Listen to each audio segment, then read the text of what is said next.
Yay! Yay! Let's do this. Let's make this happen. All right, icebreaker. Okay. We're going to make this quick because it's a really good sermon again yesterday. A lot to talk Sure. about. But I did find some interesting facts about daylight saving time. Oh yeah, because Did you remember we're falling back? It's almost time for fallback. We're falling I'm back this very weekend. excited. Don't forget, It's one of my favorites. if you don't fall back, you show up somewhere early, right? Yeah, so it's not late. that bad. Yes, you show up somewhere early. That's the opposite in the spring. It could be worse. I have a funny story about that. We won't do it here, but I'll Okay. tell you later. It's a very funny story about Respect. when I did forget to fall back one time. Okay, so did you know that Benjamin Franklin suggested daylight saving time, but he was joking? I did not know that. It was actually like the satirical article that he wrote shaming the French because he thought they were lazy. Okay. So anyway, so that was when the idea originally came up, apparently. But the official credit for the daylight saving time goes to a bug collector. Okay. Okay. Okay. Sadly, they don't have. I just realized they don't have his name on here. I feel like Well, that guy should certainly have gone down in history. I think people would be so mad at him. Maybe Right, it's maybe to protect his identity. Okay. Yeah. So this is really great, though. He worked in the post office during the day. Okay. And so when the sun started going down earlier, he got frustrated because he didn't have time to look for bugs after work. Yeah. Well, you can find night bugs, but you're not going to find any today. Right. Bugs. Yeah. So he's like, hey, what if we just push the clock forward 1 hour and then I could look for bugs? And apparently everybody was like, we would love that for you. Let's change the course of how our nation works. We would love that so for that you. you can find more beetles. Yes. Yeah, good. Yeah. I So, really like that. Yeah. Well, we have a very complicated relationship with the French. I was thinking about that. Benjamin Franklin, they gave us French fries, so that's really good. But did they? I think not, actually. But for the time, freedom fries. But they did give us. I don't know what else they gave us. What else did they give us? Cheeses? Like Yeah, various I don't like soft cheeses. cheeses? I think those those are come mainly from French. Wisconsin. I think No, Wisconsin I think does BLEU cheese. cheese is definitely yeah, French. yeah. Bleu cheese. The mold cheese. Yeah. Yes. No, Fromage. Ha! That's, I remember something from French in high school. That's That's cheese. not, okay. Yes. I thought that was Italian, but that's good. Fromage. Yeah. I probably shouldn't have rolled my R. Anyway, No, it's fine. on to more important things. Please do. Yeah, there has to be several. So World War I is what pushed daylight saving time into law, and I Okay. bet you can guess why that was. I'm sure I can. Yeah. But you would rather not. That's fine. It was an electricity-saving measure, and it was Okay. an effort to conserve coal Yeah. during Gotcha. Well, that makes wartime. sense. You got to Yes. have resources. Yes. But now they say daylight saving time might actually be an energy waster. Well, for sure. Because you have to Because- turn lights on faster. Well, they said not even so much the lights, but that people, it would be an energy saver if people would go outside, but because they don't, Okay. they're inside using lights, And heat, air conditioning, all that. whatever it is Yeah. that time of year. Yeah. Do you like it when it's dark at like 4:30? Oh, I love it. It does not mess with me at all. I find it really strangely comforting. Oh, no, Like, no, no. I really enjoy it. No. Because in my mind, it gives me the freedom to just go home and be like, well, it's dark. I have to just shut it down. For Which is exactly why I don't like it. Yeah. When I work out, I usually do it after work. Okay. And when I leave work and it's like 40 degrees and pitch black, Yeah, right. the motivation Oh, is it's midnight. very hard, very It goes hard to from find. 4 to midnight real fast. Yes. Yeah. Well, I'm a fan, but to each their own. Okay, so Okay. there is a benefit to daylight saving time. Yeah. Do you want to guess what that is? Any guesses? Yes. Has I'll nothing to do guess. with energy. I'll just go ahead and tell you that. A benefit would I don't know. I mean, I know we talk about farmers. But Apparently, there's not that many. crime drops. Okay. I guess maybe because the they're all robbers like- see that it's dark, They're and they like, too say, let's just shut it down for the day. I'm not going to crime today. I'm just going to go to bed. No criming for me today. It's Yeah. way too dark and cold. That's right. The opposite though, I do know this about springing forward, that week of springing forward has more heart attacks Yes. than any other week in the year. So here's just a slight difference between you and me. That was in my list of facts. I thought that's a little bit of a downer. yeah. So I'm not going to put that. Well, I feel like we're Heart building. attacks and strokes apparently I is feel what like I read. we're building a really strong case to get rid of it because I don't know anybody out there who's looking for bugs, but I mean, we have the internet now, so if you just want to find bugs, just to find them on there, and maybe talk to your boss, get off earlier when the sun starts and just leave the rest of us. There you go. It does start at 2 a.m., not at midnight. I think most people do know that. Yeah. And do you know the reason? No. It's a really obvious one. Okay. So people don't notice it, supposedly.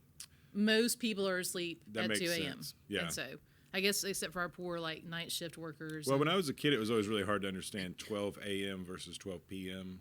So it's still kind of hard for me. They were like, Americans can't figure this out, so let's move it to 2. Just do 2 because we all know 2 a.m. Yes. Yeah, that makes sense. And then lastly, and maybe the most interestingly, in 2007, the law extending DST into November came into place. Oh, yeah. It used to happen in October. Okay. Do you know why they moved it to November? I'm finding this that is I don't so know amazing. much about this. Yeah. Okay. I'm curious. To be honest, I knew none of this before I looked this up this morning.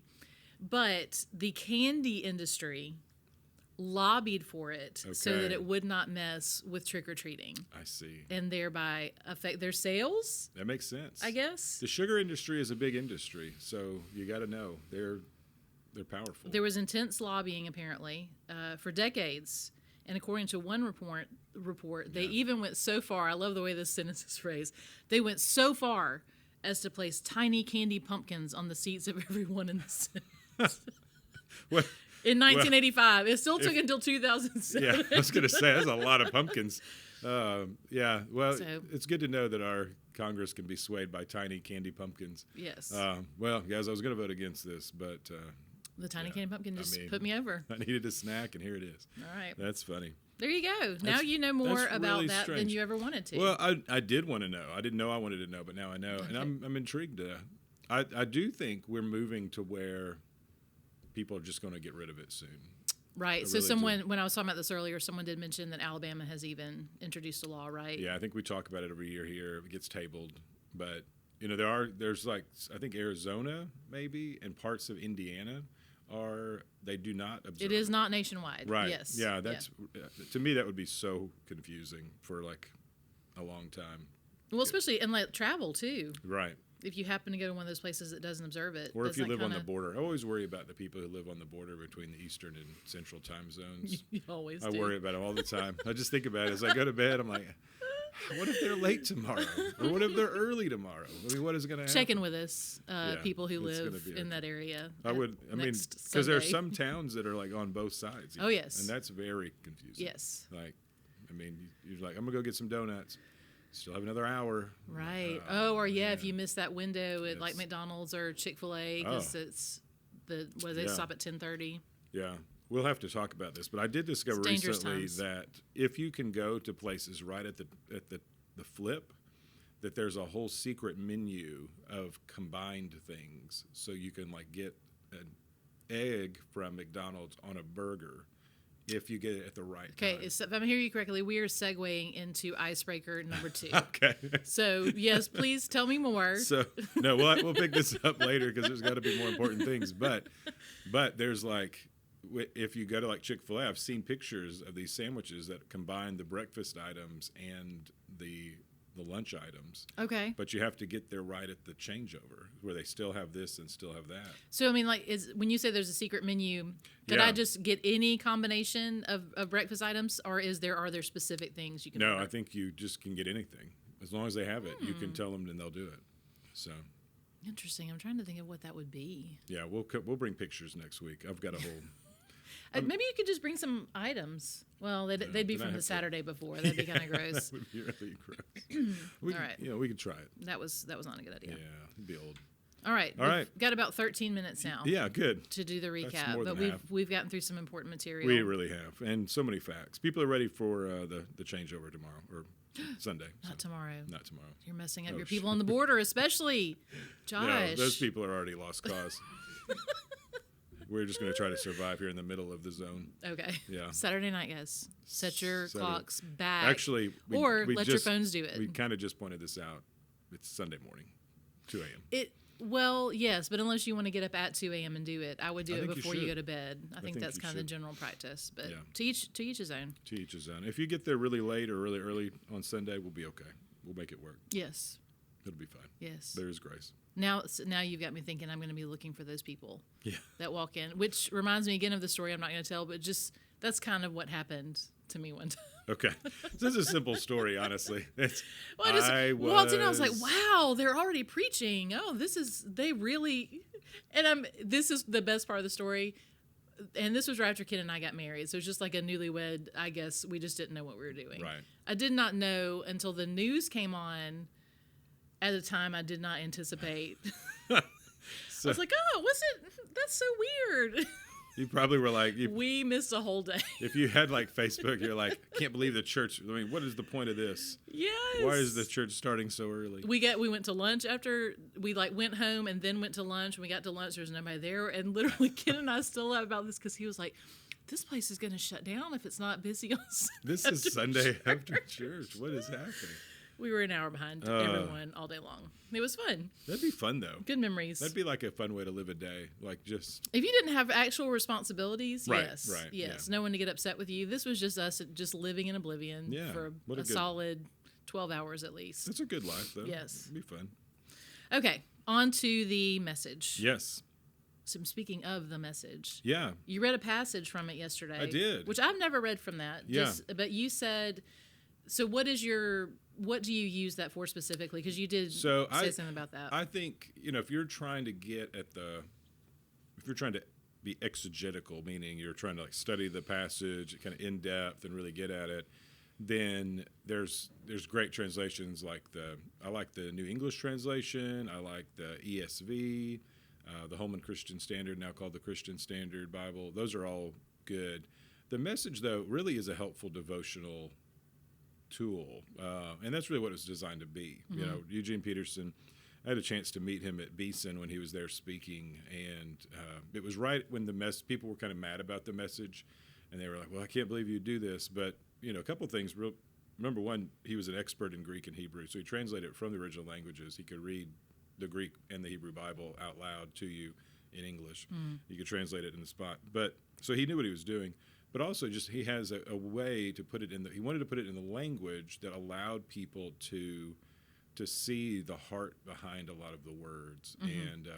And obviously, some of it could be edited, and some of it's a translation option. There are other options, but I do think it's a really helpful tool. I've used the phrase, sometimes there's kind of a word salad when you get to passages, and if you don't read the context especially, and you think, what was I just reading? But the ability to put it into everyday language, and even more of a kind of a heart language of speaking the way we speak during the week and to each other, I liked it. So I like to use it devotionally, just read it sometime. I think it's encouraging, especially the Psalms. Those passages I think are really strong, and Proverbs. The Proverbs are fantastic because there's some Proverbs you think, I don't know how I could apply that. These make a lot of sense. That. Yeah. Okay. All right. Good to know. Yeah. So one of the things I loved that we had that conversation. We spoke a little bit about speech last week. Yeah. We had the conversation about profanity, things right. like that. Yeah. Then we came to this one. Yes. Then you came to this, and I love the idea. First of all, consistency. Yeah. That really seems to be an important. You said a value for you. Yeah. We talked about setting values for yourself. Right. But one of the things that I wrote down was the passage that you read from the Message, and that was about speech, that said, those who follow Jesus have a better use of language than that. Yes. Our words have a higher purpose. It was something along those lines. That's right. Yeah.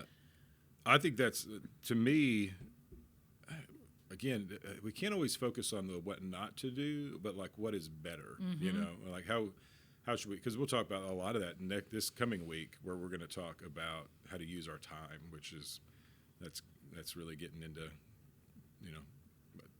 it's getting to the part where people are like, whoa. I'm happy to talk about a lot of things, but let's not go there. But we're going to talk about how to use your time and how to do these things better. So there are things you just don't do, but there's also things that you're called to do that are just better. This is why it was intended to be. And so I think speech, followers of Jesus have better uses for language than that is a great point. I mean, there are great things we can do, things we can say, things we can talk about, and that encourage and build up versus tear down or or call attention to the negative things in life and all of that. So Yes, that's and good. you gave some great examples of that, proclaiming and celebrating the world and the wonder of the world. Yeah, which I thought was a great reminder. You used the fact that everyone is posting sunset pictures right about now. I think I saw some again yesterday. So, and you said, like, you kind of think you'd get tired of them, but, like, it is really cool to see what the sunset looks like from other people's perspectives. That's right. Yeah, and rainbows are also in there. Everybody, Yes. if you ever had a And double rainbow, rainbow. Oh man, there we are. Double rainbows make it to the gram really fast. That's exciting stuff. Yeah, it is. It is great. And then another example was honoring others and celebrating the good in people. Yeah. And in the things we encounter. I love that, and the following, kind of along those same lines of gratitude and just be people of thanksgiving. It just makes me think how differently we would live our lives, how different this world would look on a daily basis, our interactions, running to the grocery store, running into people here, there, at work, in our homes. Yeah, yeah. How different it could potentially be for us if we kept these things in mind. Yeah, I mean, because you wouldn't dread interactions with people, first off, because you would think, oh, here's a person, I'm going to get encouraged, or I'm going to have a chance to encourage. When I think about a lot of this speech stuff, I don't think he'd mind, like, Lucius Guthrie, who was one of our interns and then worked here in the number. Lucius was one of those people who really had mastered this in terms of he was always encouraging. He wasn't a person who spoke negatively about anybody. He talked in great gratitude. He would even encourage you, if you say, well, this is going to be hard. He'd be like, yeah, but it'll be good. He was not like cheesy way, but just saying, yeah, but there's some great possibilities. And I thought, when I think about someone who's really figured this out, he's one of those people. True. Because he does encourage and build up. And, people want to be around those people. Oh, yeah. That's the crazy thing is people enjoy that. They want to be around those people, and yet we don't. It's just so hard for us to get our head around how to do it. Right. So it just brings to mind that, like you said, he wasn't cheesy, so I'm going to bring about a cheesy phrase. Yeah, let's do it. Be the change you want to see in the world. Be the change. It's like if you find yourself surrounded by negativity, if you find yourself having interactions with people that are just not great, right? Maybe you need to be the one that is, and you're not always going to get it reciprocated, unfortunately. No. But you never know what kind of impact you're making. Well, and that's, I think you've said, if you're surrounded by people with negativity, it is so hard not to become negative too. It is not hard to call attention to the problems of the world. Like, there's plenty of them. The world is hard. Apparent, yes. Life is tricky. There are plenty of things to complain about, but there are more things to be happy about. They just don't get the attention. Walk into a room and say, I just, you look at Facebook posts, for example, if you complain about a business, everybody wants to pile on. They like, it's scandalous, so everybody reads it. If you say, I just wanted to say I had a really good time at Marco's Pizza and they did a great job, people are like, okay. Yeah, you might get it's really nice to see something positive on here, but it's not nearly the response as you get from the negative. Nobody else is like, I know, I love that pizza. Oh, yeah. Nobody piles on that. We build on the negative. Why is that our inclination? So, like, I think about the news, and we make fun of the news because it is just like, bad story, this horrible thing happened, bad story. Every now and then they'll get, like, this puppy was rescued, but that's like a 60-second segment compared to the other. Why is that the human inclination to be attracted to that almost? I really don't know. You think about in the pandemic when everybody was kind of just in that lowest point, and that he was on The Office, John something maybe, but he did that Good News show. Yeah. And people loved it. And did like the prom, the virtual prom. Like people were like in tears watching it. Yeah. And there was so much goodness, and you thought, all right, we're back on track. We're looking for the good in the world because the bad had become so loud, and like as soon as things were back to normal, we're just back to complaining, and and it just became bad again. And I think some of it is just kind of that car wreck kind of mentality where everybody wants to see what went wrong, and it just calls our attention. I think in our culture, that kind of stuff just plays well. I mean, it's just a thing that we think is interesting. Or like it's scandalous. It's something to talk about. Nobody goes and says, I heard this people had a really normal, good day. Like they did some good things. You're like, oh wow. I heard Joanna's teenage daughter was a pleasure this morning, just a treat to interact with. Yeah. But I'm not sure. And maybe it's we like to see things go wrong because it helps us feel better about the things that are going wrong for us. And so in some weird way we're put at ease, like, comparison. Oh, good. Mm-hmm. Their life is a wreck too. That's really good. Or their life is way worse than mine even is. So I'm going to feel good about it. Right. I don't know what it is, but it is just so common. Right. And it's so easy, and it is rare to see people who are really positive, and they stand out. Yes, I was about to say that presents us with another opportunity to set ourselves apart. Oh, absolutely, right. Because you will stand out. I mean, you'll look different if you speak in this way. And some people do it in a really cheesy marketing way, because they're a brand and they're like, oh, hey, but people know that too. That's just as bad because it's fake. But if it's true, then it's really, I think it's meaningful and people are drawn to it. Right. Could be a difference maker. So you talked about consistency in behavior and speech. We obviously delved in a lot into the speech. Next, you talked about consistency in our faith. So talk a little bit more about that. I wrote down the doctrine and morality aspects and how you've got to be careful with being consistent in that. Yeah, I think the challenge for us now is that we have moved. We really, and there's a number of reasons for it, but we have moved really far away from embracing the study of doctrine, meaning even some basic theological concepts aren't taught. Like you could miss it. And that's a challenge for me as a church leader, for us to help kind of teach that, explain that, because every now and then you'll have conversations and people will say something and you're like, that's not actually what we believe, but here's kind of how we can get back around. And they just don't know. It's not they disagree, they just don't know. Right. So it is hard to not be swayed by empty words if you don't already have a foundation of belief, particularly on the doctrine side. And then on the morality side, again, that really comes down to, I think, again, it comes down to a lack of understanding on why we believe and why we behave the way we do, the whys. We focus a lot on the what's and whatnot, but not the here's why. Like here's a reasoned approach to why we believe. And most people will respect that. Right.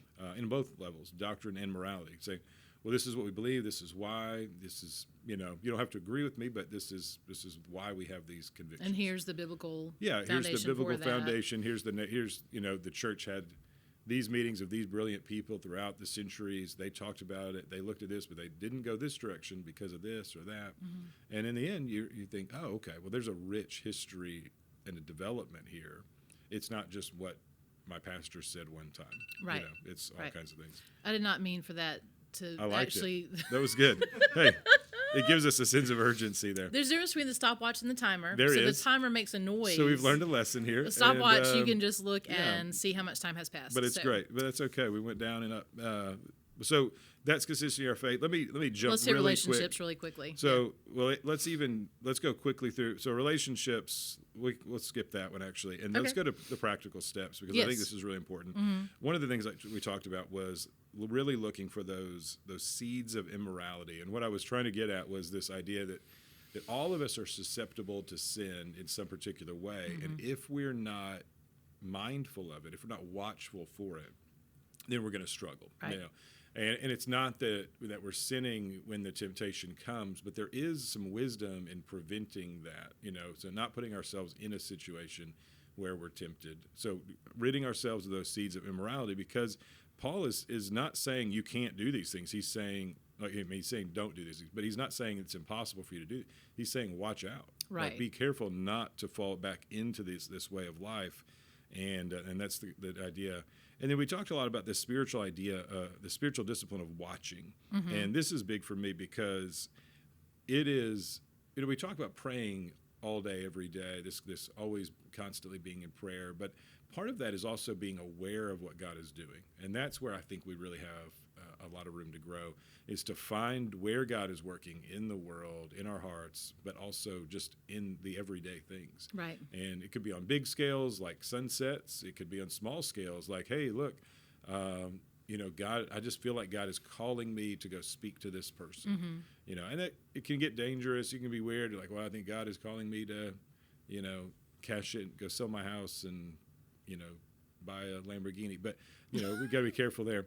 But I do think there's so many things that God is doing in our midst that we miss because we just aren't looking for it. Yeah. And we think maybe we're doing it. So right. It's that mindfulness and being mindful of our thoughts, like we talked about last week, and also mindful and aware of what God is doing and how He's working. Yeah. One of the biggest takeaways for me, just that I plan on taking through the week, is that question: what is better? Yeah. Yeah. That's because that a lot of times that is an easier question to answer than just like the right or wrong thing. Just what is better in this situation? What is better for me? What is better for other parties involved? What is better for the kingdom in general? That's right. And so that's something that I have decided to put before myself. That's great. Daily this week. Yeah. Minutely. Minutely Secondly. would be bad. It's less, but minutely is good.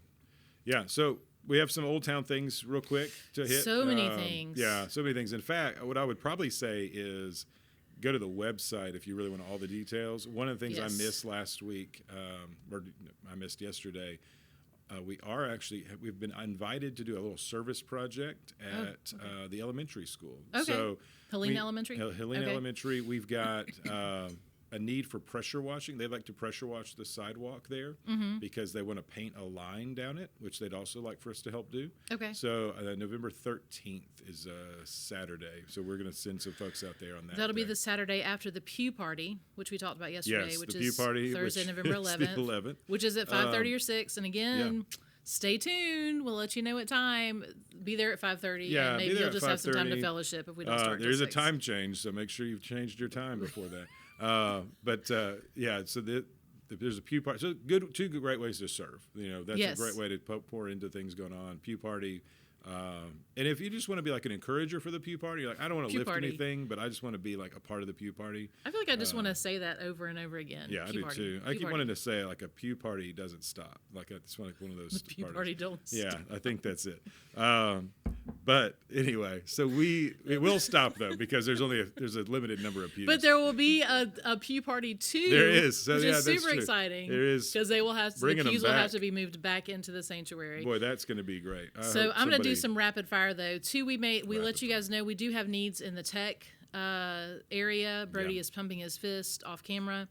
And also, if we've got musicians and hiding out there, and interestingly enough, I just like am talking to people, and someone else will walk up and say, "Hey, he plays blah blah blah," and I'm like, "No, I didn't know that. That's very interesting to find out." That's so, good. Looking for people there, and also we are going to have a weekly setup in the gym for our services. Yeah, details to come. This week might be kind of an experiment because we're starting off. We got to go round up chairs, but we got about 8 weeks probably minimum that we're going to have to set up and tear down. Yeah, right. Yeah, hopefully 4 of those weeks we may not have to do as much tear down, but be prepared. Yeah, membership class this Sunday. If you haven't signed up for that, great. Website thechurchatoldtown.org/membership. Yep. And these other things are listed at thechurchatoldtown.org/calendar. You can find a lot of these dates on there as well. So many fun things. Yes. All right. Well, good. We're going to go to a meeting. All right, good. Let's do it. I'm going to set my timer. Please do. All right. Bye. Thanks, guys. We'll see you.